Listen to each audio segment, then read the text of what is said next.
Then the last is, and you can say the second most important is that all the farmers feel motivated by seeing the consideration to them by the state or by the government. Cons. Now I will come to the cons and its drawback.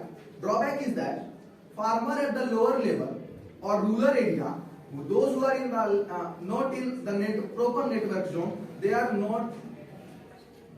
It's not feasible for them to register and get these benefits. First thing. Second thing is that the money given to them is very negligible. I would like to tell you that I do belong to a farming family, and to cultivate 1 acre of land for even 2 crops per year, you need to spend at least 50,000. And in comparison to that 50,000, this 6,000 is merely negligible and ignorable. The family having 2 acres of land will never bother for this 6,000. The third drawback is that farmer, when I reviewed and when I talked to the farmer, they were like, it's just a political stunt, politics of vote.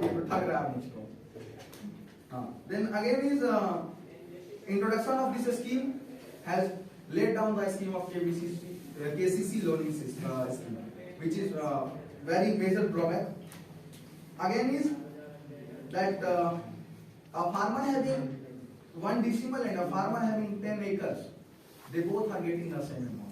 In my point of view, the amount must be bifurcated and it must be according to the amount of the land possessed with themselves. And the last is statutory bodies, lack of statutory bodies, lack of check and balance method, lack of grants redressal committees at the lower levels. Now my suggestions for this scheme is proper awareness system or the proper awareness program must be driven by the government for all the farmers throughout the nation.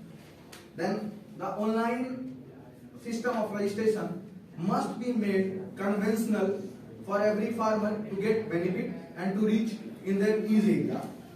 And the last is, my suggestion, last is proper check and balance method must be driven, especially in the case of forgery and fraudulent, where people are there, those who are making out some kind of fake slips for their land and taking this benefit. In the conclusion, I would like to conclude my presentation by saying that this is the scheme which has targeted the primary sector of Indian economy, the basic of India growth, the actual and the real India where farmers are getting benefited. Second, and I would like to also say that amount must be increased and that pension yojana for the old age farmer above the age of 60 must be granted. Here I end up and I thank you all for listening to my question. Question, yes.